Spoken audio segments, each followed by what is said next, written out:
2 weeks into campaigning, and political gaffes, failure to understand or cite party policies and political miscalculations seem to have been the highlight of an eventful 14 days. But is it Labor's Anthony Albanese that is under pressure? Since day one, Albo has performed poorly, some say, bringing into doubt his suitability to be Prime Minister. Throw in Saturday's lead story in the News Corp papers of party insiders attacking Albanese, and his quest to be Prime Minister could appear to be doomed. Well, Steve Carey's joining us today to talk about this. Welcome, Steve. G'day. Is that a fair characterisation of how it's going, do you think? I don't think when we talk about Murdoch Press Labor Party insiders who are yet to be named that the campaign is doomed. I mean, we've got a long way to run, mate. So, and if you look at what the polls are doing, they're bouncing all over the place. I mean, there are figures and damn figures, aren't there? You know, stats and damn stats. So, you know, when I was running news, you could read ratings any way you like. You know, there was always a spin. So the only poll that counts, we all know it, it comes on election day. Did the opposition leader have a poor first week? Indisputably, because he couldn't answer a couple of key financial questions. Is it irretrievable? I don't think so. You know, we talked earlier about why he went on to a Sky News debate. Well, he did that because he had to. He had to show that he was there and that he was still swinging. That's what it comes down to. It's perception. And that's what this whole campaign is going to be about, public perception. Yeah. With the statistics, one of my favourite expressions of statistics is they're like a bikini. They show you enough to get you interested, but they don't reveal anything of importance. Now, well, fair enough. But look, I just think the campaign's got a long way to run. I mean, if you look at the debate last night, if you have a look at the leaders, what did they look like? They look like, somebody tweeted, and I think they're right, they look like caricatures of each other. I mean, there's a slimline opposition leader. There's a Prime Minister. They're both wearing suits. They're both wearing ties. They're both pretty slick. They both know a fair few of the answers. I would hate to be in that position where every single minuscule thing that you say is raked over, pulled over, dissected. You know, they still are human after all. And what it comes down to is policy. And what I would say is we haven't seen enough so far in this campaign from either side of hard policy.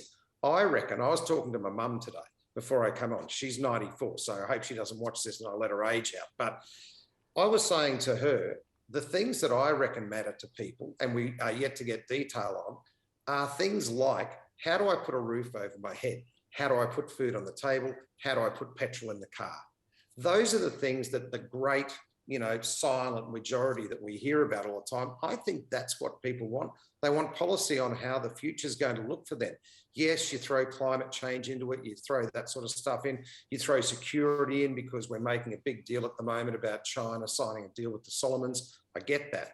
But at the end of the day, it's how secure you feel and how comfortable you are with whichever party is going to give you that ability to have a good future for your family and your kids. That's what I would think is really important. Now, given your vast experience, without giving your age away as well, in the media and political campaigns, we have a plan. How long before that, staying on message, I understand is important, but this constant, we have a plan, will reveal more in the coming weeks. Is that going to get to the point where it turns some people off, where it makes them think, well, is this policy on the fly? People off. It's already turning people off, but it's a long-held strategy. Why aren't they giving policy at the moment? Well, I'll tell you why. It's because when you give it, it allows the opposition or the government to pull it to pieces and find something weak. So strategically, they want to delay, in my view anyway, they're delaying giving out some of the big policy because they don't want to go too early and then have it picked over, raked over, something might be found which is going to affect the outcome. What would be great, I think, and a lot of people I reckon are asking for, though, is the chance to have a look. You know, if you're solid and you believe what you're doing and you've got it right, what's the problem with it? I'll tell you, part of the problem with it is that everybody's an expert, and everybody in Twitter particularly, it's that voice in the socials that is shaping some of the narrative. So you get something that comes up with, for example, security, and all of a sudden, it's the government's calling it a step in the Pacific. The opposition, and Penny Wong in particular, is calling it a giant misstep.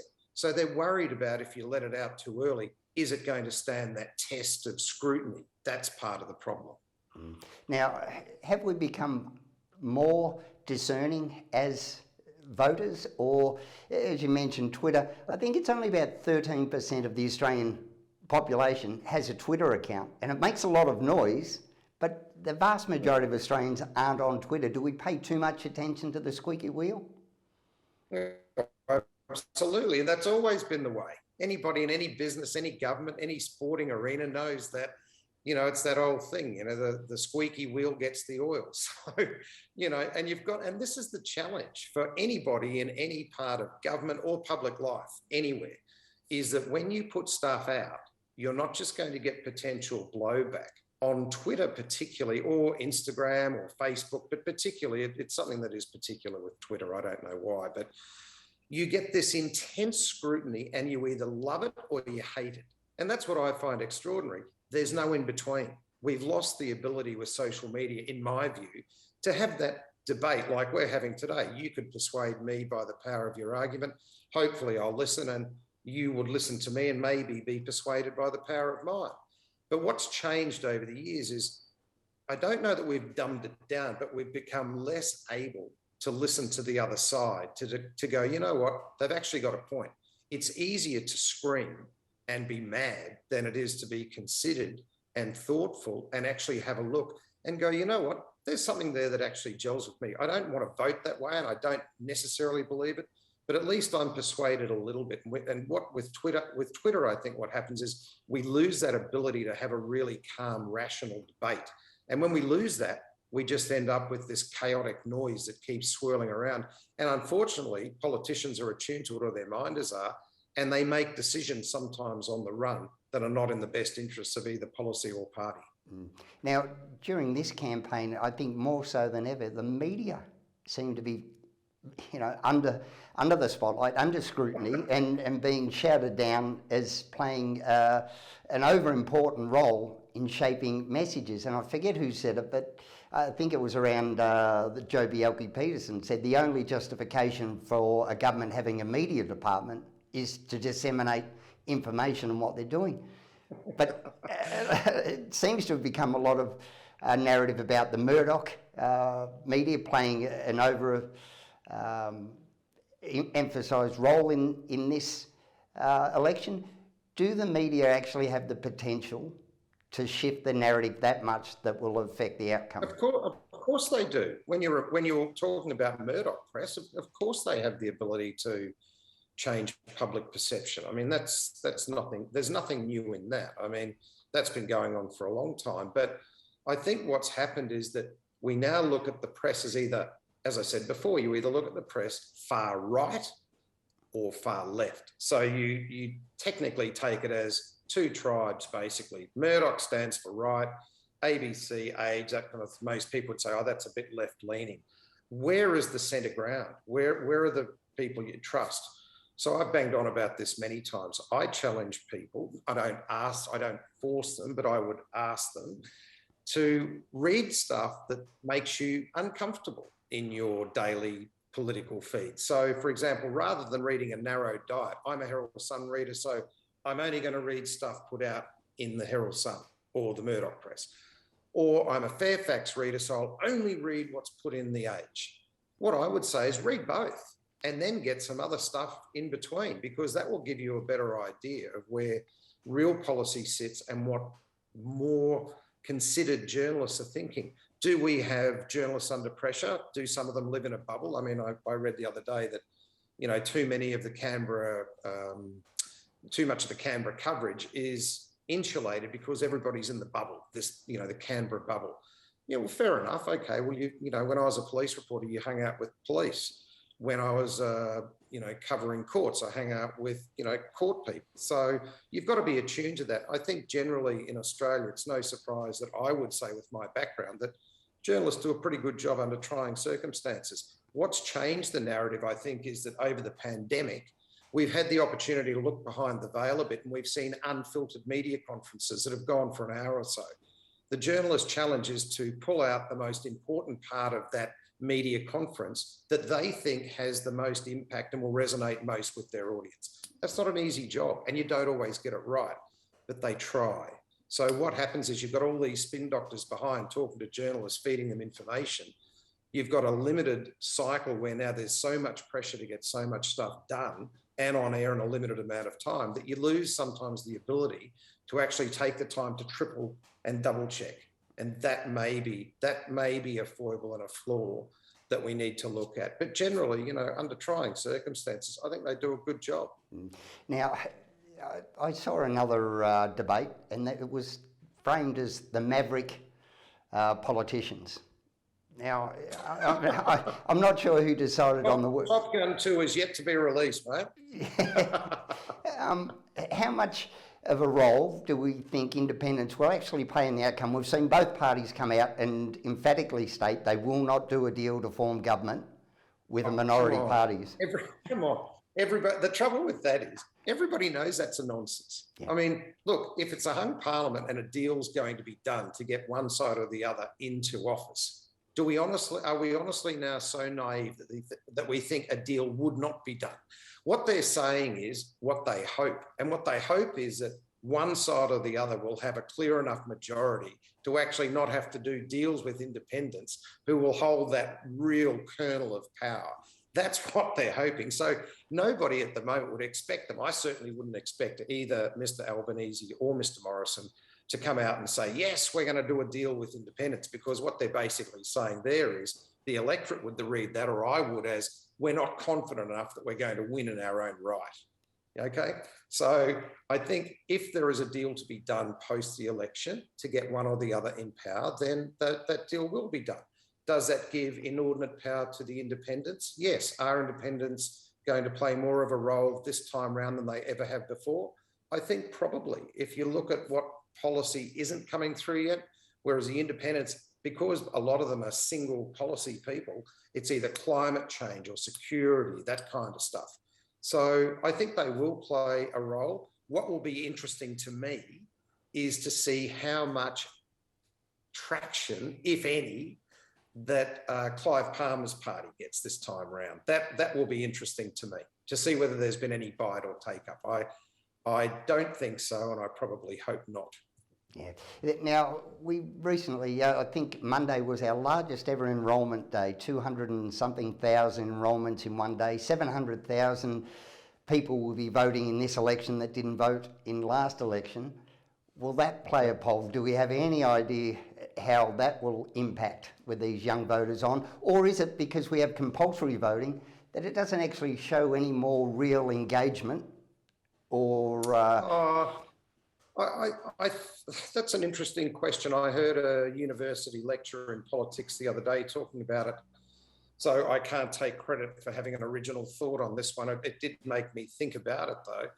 And her viewpoint was, yes, we probably have more engagement from young people. They want the ability to vote. They're talking about it. They're engaged by it. Is that going to be reflected for potentially the Greens, because there's this feeling that young people are very much about the environment and climate change and this sort of stuff?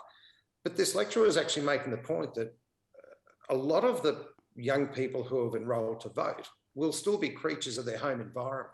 So if mum and dad vote Conservative, the potential is that they will vote Conservative, unless it's just, you know, they're annoying mum or dad. But the majority, she was saying from their research, was that they would vote along party lines within the family. So if the family's Liberal, they vote Liberal. If the family's Labor, blah, blah, blah. So I don't know. And again, the only time we'll really know is when we get the stats from this election. Climate change, there's no question, is becoming more apparent, particularly amongst inner city